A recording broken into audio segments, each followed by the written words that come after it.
y'all doing? Happy Monday to you. Happy Monday. Let me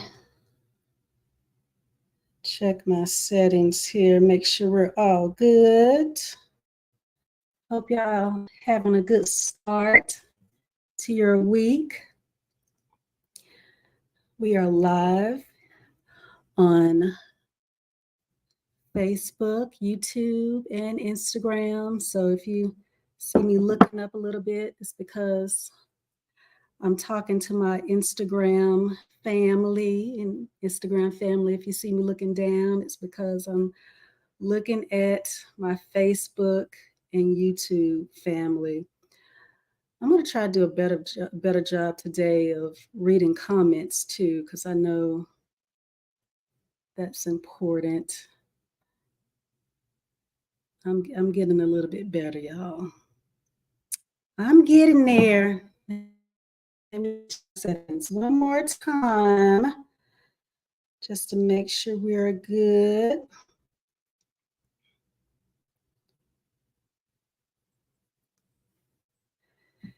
And while I'm doing this,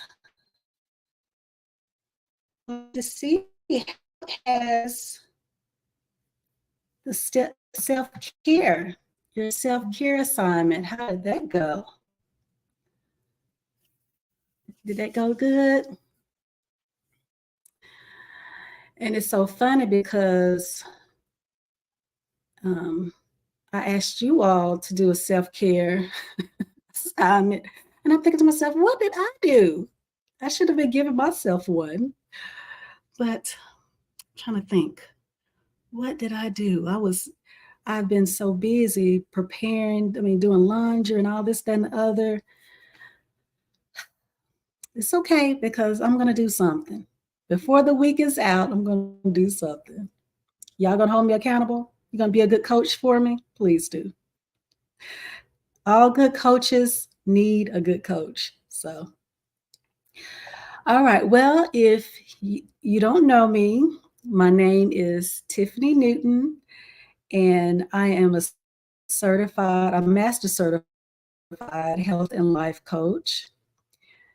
I have been in the mental health space for the past couple of years, and now I have added co-parenting to the mix. So that's what this challenge is all about, and this is what this live is all about. I'm in the midst of a 30-day challenge on my journey to co-parenting.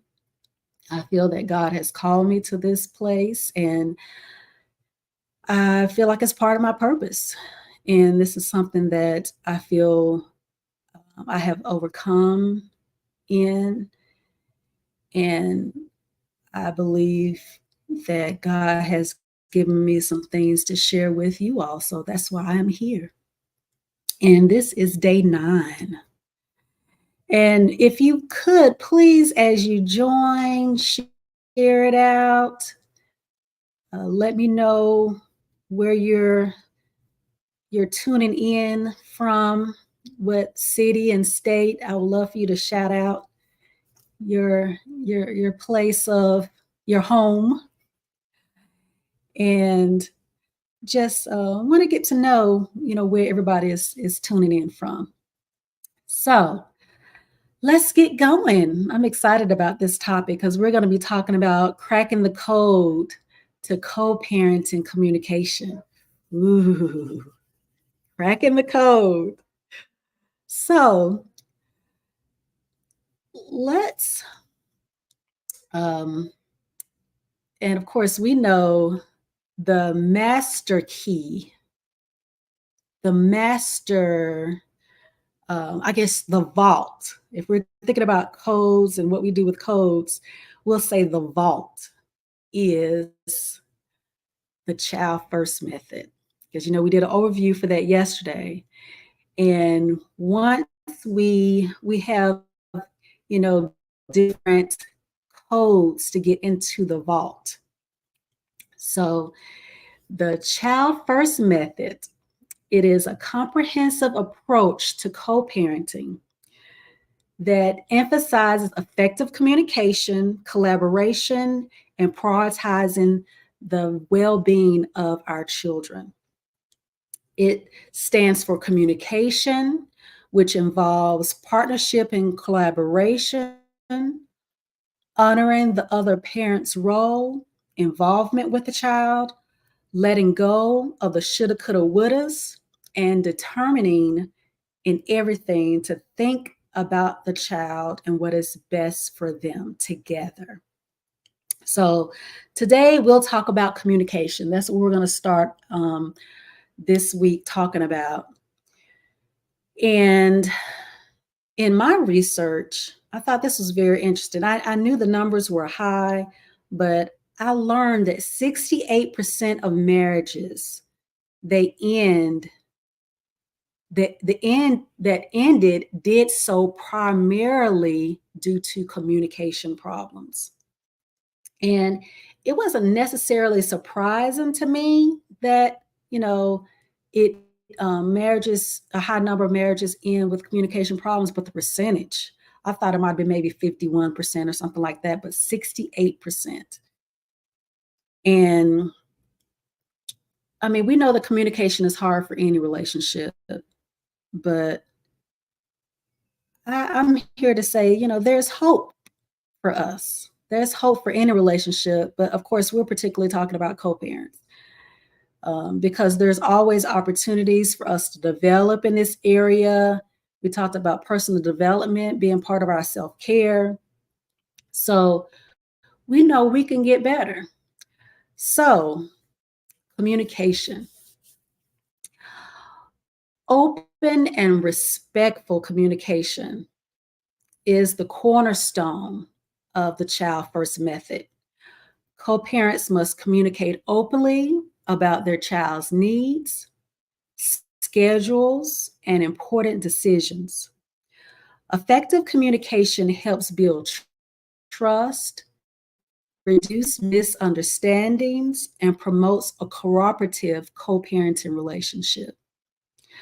So our working definition of effective communication is the process of exchanging ideas. I hope you all are taking notes, because if not, I'll repeat it. But it is the process of exchanging ideas, thoughts, opinions, knowledge, and data so that the message is received and understood with clarity and purpose. When we communicate effectively, both parties, both parents feel satisfied. And I know you're saying, Tiffany, why must you repeat all this every single time? You said this before. And I will say, because faith comes by hearing, and hearing by the word of God. And what is the word of God? If we're Christians, we believe in the word of God. We read our Bibles. So what is the word of God? What does it represent? The word of God is the manifestation of the mind and the will of God.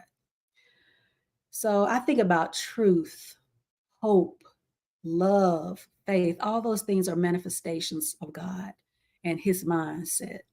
So it's important for us to be reminded of our focus and our goal. And of course, me being a coach, me being a teacher, that's what teachers do. They remind you of things, because teachers, good teachers, understand we don't always get it the first time we hear it. And faith comes by hearing, and hearing by the word of God. So everything that I believe that the Child First method, it is truth. It is hope. Is filled with love and faith. So that's what our focus is. So let's discuss a few strategies I'm not going to be long. I'm going to just touch on a few. Of course, everything that I discuss, there can always be more. And really, if you think of any while I'm talking, feel free to put some in the chat and let me know, what you think, because I would love to hear from you as well. So, what are some strategies or techniques that we can use to improve communication between us, between our co-parents? The first one, remember, our focus is always going to be who? The child. So we keep our children at the center of all communication. We prioritize discussing their needs and well-being. So rather than us discussing personal grievances or unrelated matters, we're always going to focus on the child. And that's what we're going to always talk about, and we're going to discuss. And with that being our focus, it really helps us to set boundaries around what it is that we discuss with the other parent. And remember, it's when we are healthy. And this is everything that I talk about. It is us working towards healthy. It is us in our healthy state. And it's just to push us to be better, be better people, to be better parents overall. And the second one I would say is regular check-ins. Scheduling regular check-ins with the other co-parent to discuss important matters related to the child's well-being, school activities, and any updates. Consistent communication, it helps to prevent misunderstandings and ensures that both parents are informed and they're involved. And this can definitely vary based upon parents. My level or consistency in communication might not be the same as yours. So it's important. That's what communication is all about. It's important for you all to get together and establish, what is good for us, and then be flexible to changing, how often we communicate, because and it really will depend on the needs of your child as well, because remember, they're at the forefront of all of our discussions. They're our focus. And just, think the key word, hey, thank you for joining. Thank you for joining. The key words are regular and consistent. So your communication with with the other parent, it may be once a month, where you have a sit down discussion, whether it's face to face or over the phone. When you're discussing, hey, what's going on with the child, what are you seeing, different activities that you might want to get them involved in, what it is that you're seeing when you're with them, just whatever it is that you want to discuss. This is kind of like a family meeting. But remember, you are in partnership together.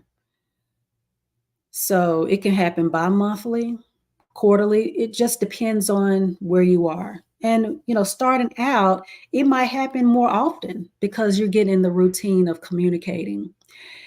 And I'll mention this too. You have regular check-ins, but you also have, just appropriate channels to where you'll communicate on a regular basis.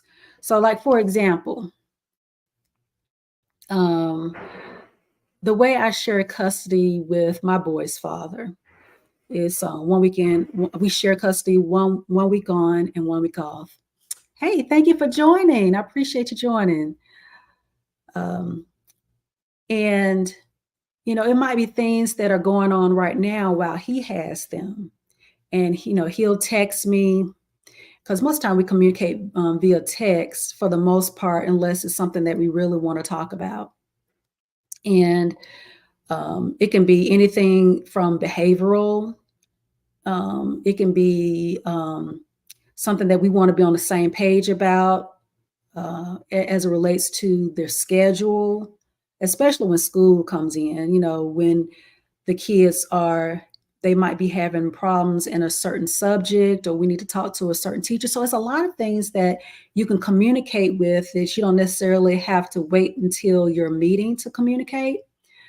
But it's definitely those sensitive matters that need to be addressed right away.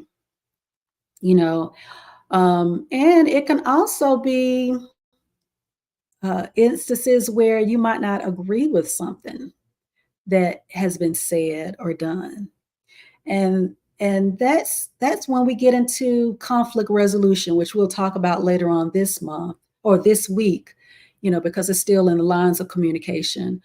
But in everything, it's important to just be open to the feedback.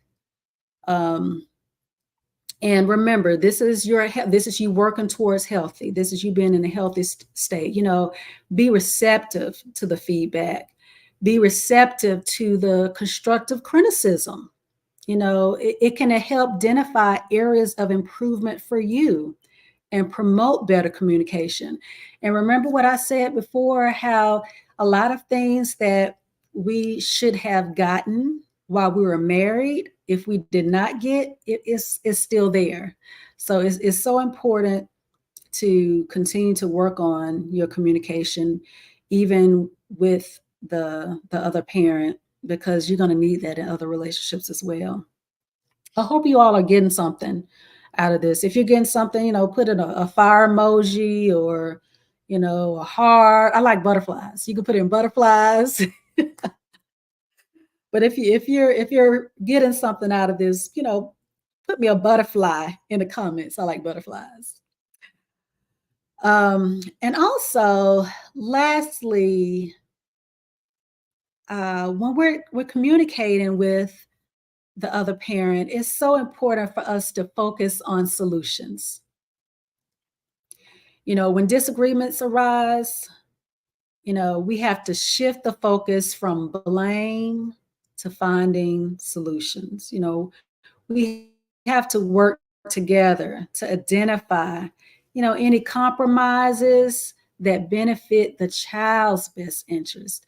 And I know it's hard when we're not together. Shoot, it's hard when we're together to find solutions. But it's a work in progress. It's something that you have to constantly work at. It's something that you have to constantly do, because we want the best for our child. We want to create the best environment for them. So we're focusing on solutions when we're having communications. We want to be action driven, action oriented, solution focused. And it's safe to say, when we are action focused, thank you so much for joining. When we are action focused, it helps us to distinguish what it is that really matters in the moment, because we know it's our child, and then it helps us to notice within ourselves, okay, what is it is this a trigger? Because we have triggers, especially if they're unresolved issues from the relationship. So think about that. Think about that. So, as a reminder, this is a new way of co-parenting. This is a healthy way of co-parenting. And the Child First method, it provides a holistic approach to co-parenting. It emphasizes effective communication, collaboration, and a child-centered focus. So by following this method, hey, Eric, we can create a more positive and nurturing environment for our children. We can reduce long-term communication issues. work together as a united front in raising emotionally healthy children, which can lead to healthier co-parenting relationships, because that's what we want. We want peace. We want freedom to be able um, to live out our purpose and live a positive life with our child. And it definitely it's beneficial to the whole family as a whole. So that's it for day one of communications. Please, if you have enjoyed it, put me some butterflies in the comments. So if you've got anything out, and feel free to share, your thoughts, your feedback on day one of cracking the code to co-parental communication. And tomorrow we're going to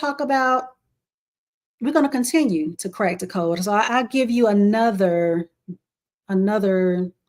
piece, another what is that? When you crack, what is that when you go to the vault and you enter in a code? Thank you so much. Thank you so much. I appreciate it.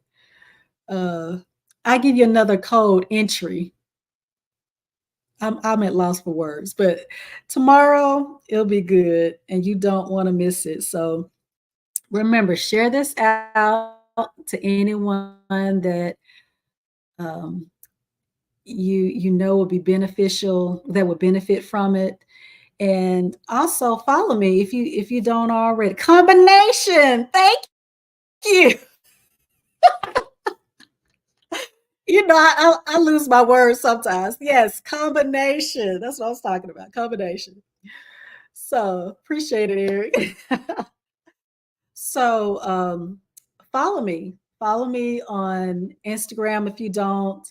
I am Tiffany D. Newton on Instagram. On Facebook, I'm Tiffany D. Newton.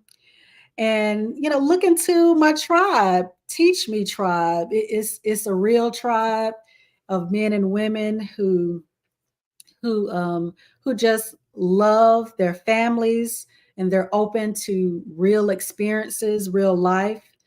And we're just open to learning from each other, sharing and empowering one another. So join us there. And then you can also follow the tribe on Teach Me Tribe. And also you can catch all these replays there as well. So, but that's all I have for today. And I will see you all on tomorrow on day 10.